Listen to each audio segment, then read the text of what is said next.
কক্সবাজার সমুদ্র সৈকত দেখার জন্য হোটেল নিয়ে চিন্তা করছেন? একটু কৌশলে কক্সবাজার ভ্রমণ করলে চিন্তা ভাবনা করে অফ সিজনে, পিক সিজনে ভ্রমণ না করে অফ সিজনে ভ্রমণ করলে অনেক কম খরচে কক্সবাজারে হোটেল ভাড়া পাওয়া যায়।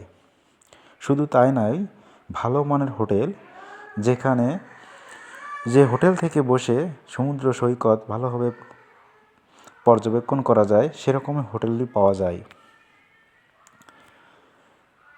অর্থাৎ সি ভিউ হোটেল আপনি খুব কম দামে, কম ভাড়ায় পেয়ে যাবেন যদি আপনি ঈদ, পূজার ছুটি এবং শুক্র শনিবার ব্যতীত যখন মানুষের চাপ কম থাকে, কক্সবাজার সমুদ্র সৈকত বেড়ানোর চাপটা কম থাকে, বিশেষ করে রবিবার থেকে বৃহস্পতিবার পর্যন্ত, এছাড়া রমজান মাসে, এই সময় কম ভাড়ায় অর্থাৎ 3 থেকে 4 হাজার টাকার ভিতর আপনি সি ভিউ হোটেল পেয়ে যাবেন, যেটা পিক সিজনে 10 থেকে 20 হাজার টাকা নিয়ে থাকে।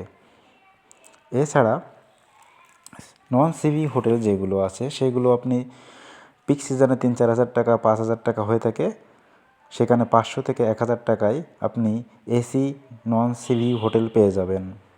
তাই আপনি কক্সবাজার বেড়াতে গেলে অফ সিজনকে বেছে নিন, তাহলে খুব কম খরচে ভালো মানের হোটেলে থেকে সমুদ্র সৈকত দেখতে পাবেন। কক্সবাজার সমুদ্র সৈকত সাধারণত লাবণী পয়েন্ট, কলাতলি পয়েন্ট এবং সুগন্ধা পয়েন্ট থেকে পর্যটকরা দেখে থাকে।